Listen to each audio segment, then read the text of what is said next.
I am firmly convinced that Jesus never talked about himself as God. I am firmly convinced that Jesus did talk about himself as God. And I'll show you one example of this. But first, I need to explain what Dr. Ehrman means here. Dr. Ehrman was recently speaking on a podcast episode discussing if Jesus ever claimed to be God. And the day the episode was released, many flocked to it, believing Dr. Ehrman's arguments were undeniable, because he described an easy way to show Jesus didn't claim to be God is by noticing how in John's gospel, Jesus calls himself God. But in gospels written earlier, like Mark, Matthew, and Luke, Jesus does not call himself God. Dr. Ehrman then says, if Jesus truly did call himself God, it doesn't make sense for Jesus not to call himself God in Mark, Matthew, and Luke, but only in John. So his argument is, this belief was developed over time and the evidence shows it. Now, if this argument was true, a simple way to deal with this would be to say writers can share whatever they like. Why would we force a writer to focus on one thing we deem important? Because writers leave many important things out all the time. In his book, Can We Trust the Gospels? When speaking about Matthew chapter 11, verses 25 to 27, New Testament scholar Dr. Peter J. Williams says, the appearance of such material in Matthew is explained if this was a way Jesus actually spoke, and if the absence of such material from Mark and Luke is more a matter of selective presentation than of Jesus not using such language. His point is, it's not as easy as saying John is different, therefore it's development.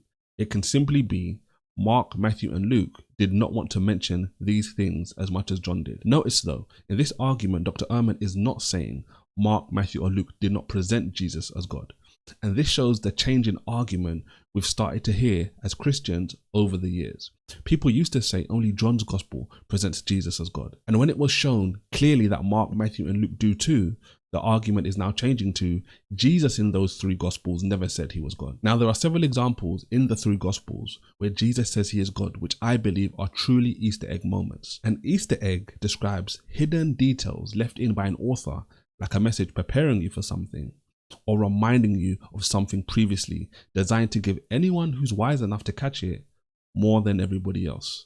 So let me show you an example now of Jesus calling himself God, but also distinct from God in true Easter egg fashion. In Mark chapter 14, just after the Last Supper with his disciples, Jesus says something fascinating. In Mark 14 verse 27 to 29, it says, and Jesus said unto them, all you shall be offended because of me this night, for it is written, I will smite the shepherd, and the sheep shall be scattered. Jesus' Easter egg, which I'll explain for you in a moment, was so powerful. It seems Peter didn't even catch it, or any of the other disciples for that matter.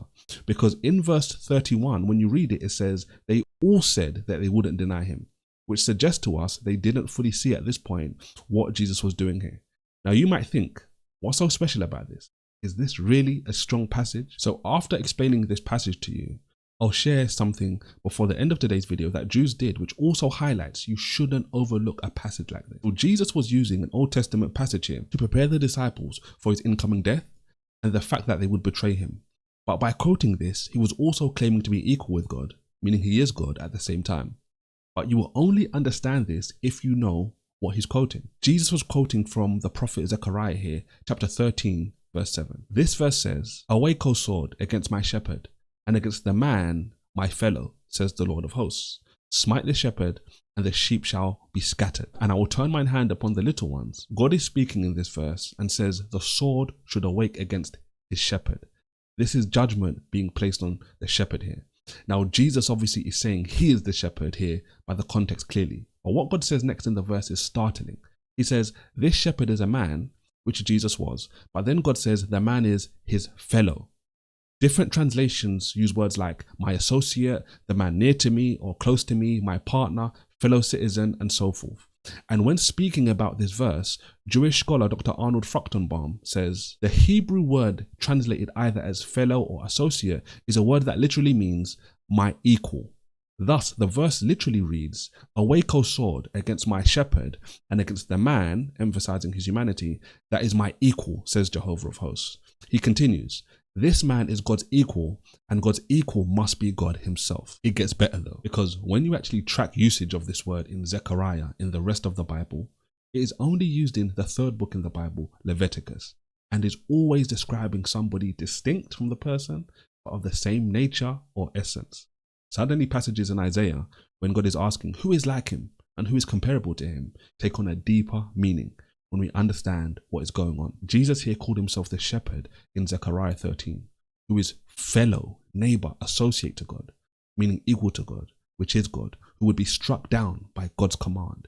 And you won't know Jesus is calling himself God here, and I just shared with you one way to demonstrate that. Now, earlier on, I mentioned something Jews did, which should also draw your attention. This Hebrew and English side-by-side Bible is a birthday present that my wife got me last year.